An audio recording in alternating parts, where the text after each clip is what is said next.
Now, it hardly seems fit for a King of England, but archaeologists announced today that what is now a car park in Leicester really is the burial place of Richard III.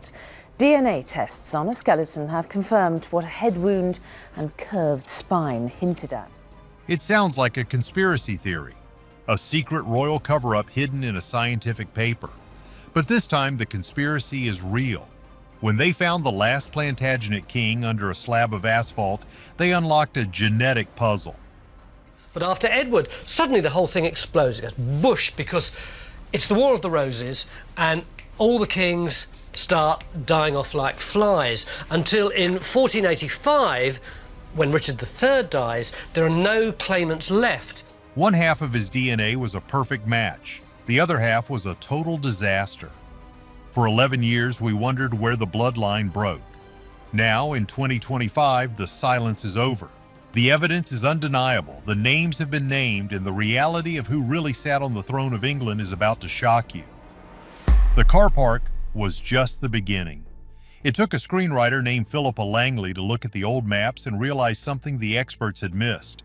She became convinced that the king wasn't in the river. She believed he was still right where he was buried, under the ruins of an old church that had long since been paved over. The problem was that hallowed ground was now a mundane city council parking lot in Leicester. It sounded ridiculous. A king under a parking spot? But she pushed and she pestered, and finally the University of Leicester agreed to take a look. In August of 2012, the dig began. It was a long shot. They had to cut through layers of modern pavement and Victorian rubble. But on the very first day, the impossible happened. A shovel hit bone. As they brushed away the dirt of 5 centuries, a skeleton emerged. It wasn't just any set of bones. This was a man with a severe curvature of the spine, buried in a grave that was too short for him. But I've just been excavating the spinal column, and if you take a look at it along here, you can see that there's a really abnormal curvature of it. So what we're actually seeing here is that this skeleton, in fact, has a hunched back. His head was jammed up against the earth, his body twisted. It was a hasty, disrespectful burial. The skeleton told a brutal story. There were 10 wounds on the body, 8 of them to the skull. This man hadn't just died. He had been taken out with extreme prejudice. A blade had sliced off the back of his skull. Another weapon had been driven through the top of his head. It matched the historical accounts of Richard's final moments perfectly. He was surrounded, unhorsed, and overwhelmed.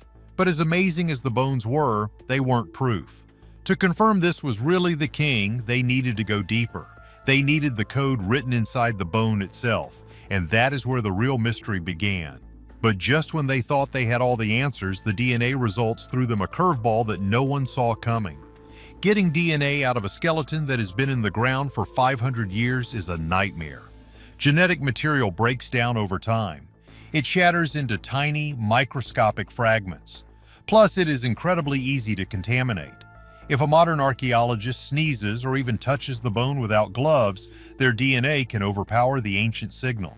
The team had to work in clean rooms wearing full protective suits, drilling carefully into the teeth and the leg bone to find the genetic core. They were looking for 2 specific things. First, they needed to check the mitochondrial DNA. This is a special type of genetic material that is passed down only from mothers to their children. It does not change much over time. Now, mitochondrial DNA was interesting for the project for 2 reasons. First of all, it's in lots and lots of copies in each of our cells. So if you're going to find any DNA left in skeletal remains, it tends to be mitochondrial DNA. Richard had no surviving children, but his sister, Anne of York, did. The team spent months tracing Anne's all-female line down through history. They found a man named Michael Ibsen, a furniture maker living in London. He was the direct descendant of Richard's sister. When they compared Michael's DNA with the skeleton's DNA, it was a match. And not just any match, it was a rare genetic signature found in only a tiny fraction of the population. This was the slam dunk they were looking for. The skeleton in the parking lot was, beyond any reasonable doubt, King Richard III. The university announced it to the world. The press went wild. They had found the king. But while the cameras were flashing, the scientists were staring at a second set of results that made them very uncomfortable. They had also tested the Y chromosome. This is the packet of DNA that is passed from father to son. It follows the male line. Since Richard was a royal, his male line should trace back to his great-great-grandfather, King Edward III. There are plenty of men alive today who also trace their male line back to that same king, specifically the Somerset family. If the history books were right, Richard's Y chromosome should match the Somerset Y chromosome. They should be the same, but when the results came back on the screen, the room must have gone quiet.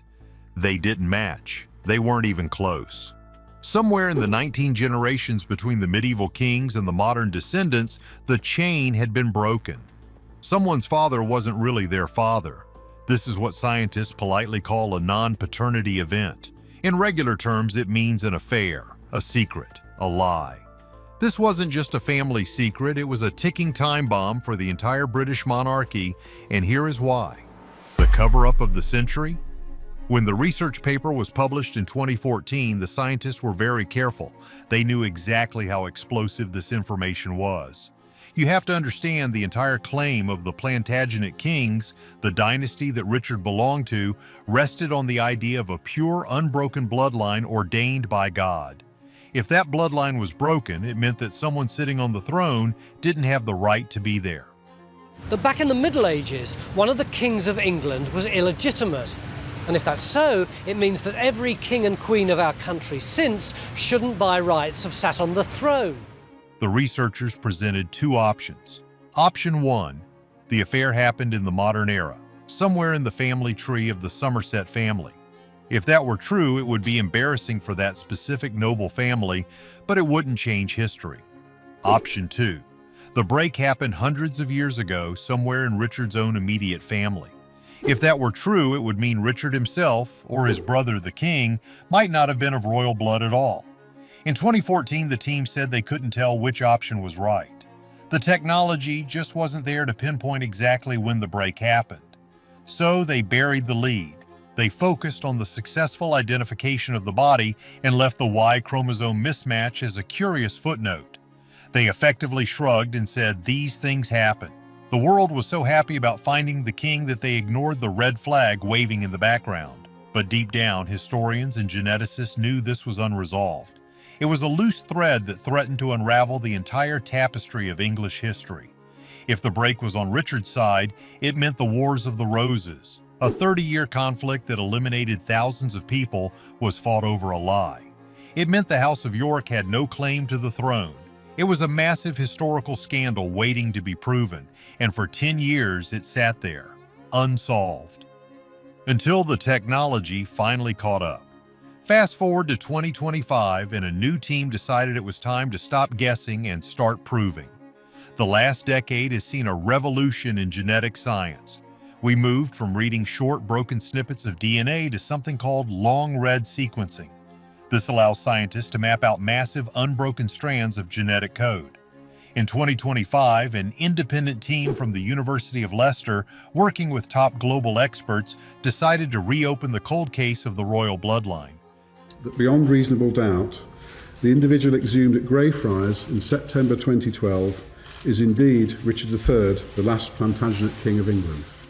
They knew Richard's Y chromosome didn't match the modern relatives, but to solve the puzzle, they needed a control sample. They needed to know what the original Plantagenet DNA actually looked like before any scandals could have happened. They managed to get permission to sample the tomb of John of Gaunt, the son of King Edward III. He died long before the suspected break. His DNA would be the master key. The results were immediate and shocking. First, they tested the modern Somerset family against John of Gaunt. It was a 99% match. That was the bombshell. It proved that the modern family line was pure. The break didn't happen in the last few centuries. The modern descendants were the real deal. This left only one possibility. The wrong DNA belonged to Richard III. The break had to have occurred in his immediate ancestry. The 2025 study narrowed it down with brutal precision. The genetic disconnect happened between Richard's grandfather and Richard himself. The science pointed a finger directly at one man, Richard, Duke of York. This was Richard III's father and the man who started the Wars of the Roses. The data suggests that the Duke of York was illegitimate. He was not the biological son of his noble father. This confirms a rumor that has been whispered for 500 years but was always dismissed as gossip. At the time, enemies claimed that the Duke's mother, Cecily Neville, had an affair with a common archer named Blaeborn while her husband was away at war. Historians called it slander. The DNA calls it the truth. And get this, if the Duke of York was illegitimate, the consequences are absolutely terrifying. A lie that sparked the war. Let's break down what this actually means. The Wars of the Roses was a civil war fought between two rival branches of the royal family, the Lancasters and the Yorks. The Wars of the Roses continues to captivate the public imagination because it has so many small human adventure stories. There are so many small, intricate elements to this period in history. The Yorks, led by Richard's father, claimed they had a superior right to the throne because their blood was purer. They sent armies to die for this claim. They burned castles and executed rivals, all based on their divine right to rule. But if the Duke of York was the son of a common archer, he had zero claim to the throne. None. He was just a regular man with a fancy title. This means his son, King Edward IV, was not a legitimate king. It means the princes in the Tower, Edward's sons, were not legitimate heirs. And it means Richard III, the man found in the parking lot, was also illegitimate. The entire House of York was built on a biological falsehood. Think about the Battle of Towton. It was the bloodiest battle ever fought on English soil. Rivers ran red with blood. Tens of thousands of men hacked each other to pieces in a blinding snowstorm. They did it because they believed they were fighting for the true king. But we now know they were fighting for a dynasty that technically didn't exist. This discovery reframes everything we think about Richard III. He famously claimed the throne by saying his nephews were illegitimate. He dragged their names through the mud to justify seizing power. There is a twisted irony here. Richard was obsessed with legitimacy, yet his own DNA proves he was the one with the broken bloodline. This also opens up a wild possibility about why Richard acted the way he did. Did he know? Did his mother, Cecily Neville, confess the truth to him? Imagine if Richard found out that his glorious family history was a sham. Maybe his ruthlessness wasn't just ambition. Maybe it was desperation. If he knew the York claim was a lie, perhaps he felt he had to seize power by force because he couldn't rely on his blood. So where does this leave us with the history books? The 2025 revelation essentially effectively deletes the legitimacy of 3 English kings. It turns the entire Tudor claim upside down as well, since they partly based their right to rule on marrying into the House of York. If the House of York was illegitimate, the foundation of the British monarchy is much shakier than anyone wants to admit. It explains why the scientists in 2014 were so hesitant. They realized that proving this break would be a historical earthquake. It is not just about old bones, it is about the stories nations tell themselves. We love the idea of royal lines and destined kings, but the reality is much messier. The reality is that human beings are fallible. Queens have affairs. Kings are not always who they say they are. And sometimes the destiny of a nation is decided not by divine right, but by a secret romance that no one was supposed to know about. The king in the car park gave us more than just a body. He gave us the truth. It is a truth that took 500 years to surface and another decade of technology to decode. Richard III lived by the sword and died by the sword, fighting for his family's name. It is almost tragic to think that the very name he fought for didn't actually belong to him. We can no longer look at the Wars of the Roses as a clash of dynasties. We have to look at it as a tragedy of errors, a war fought over a misunderstanding. The science is settled. The history books will have to be rewritten. The king found under the asphalt has spoken one last time, and his DNA has revealed the ultimate secret. The crown was never really his to begin with. So does this change how you view the history of the British monarchy? If the rightful kings were actually illegitimate, does it make the current royal line a fraud, or does it prove that power is just about who has the biggest army? I want to hear your theories in the comments. If you enjoyed this deep dive into the secrets of the past, hit that like button and subscribe for more history mysteries that science is finally solving. Thanks for watching.